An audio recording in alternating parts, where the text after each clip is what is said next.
Hello guys, ito yung kinita ko last month. So marami kasi nagtatanong sa akin, paano ako kumita ng ganun sa isang buwan. Let me tell you a secret. So what I did guys is nagpag-partner ako sa isang malaking kumpanya which is Sante International. So paano ko ba ginawa yon? Meron kasi silang tinatawag na entry package or bundle package pag bumili ka. So ito yung package nila yan. Ang laman yan, may products of course na pwede mong mabenta. Yan, online.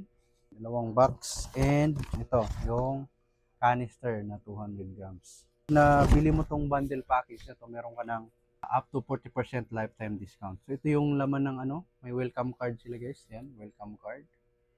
And pag in-open mong ganyan, wow. Kasi may mga flyers ang laman. So, magkakaroon ka na ng ID. So yun, no? Right?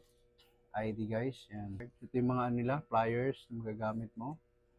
Diba? So after nun, may access ako sa dashboard nila. Tapos, sinale ko na siya online. Madali na lang kasi ngayon, you have to create content na lang. So, that's it. Thank you and follow for more kung gusto mo ng ganitong video. And see you in our next video. Thank you.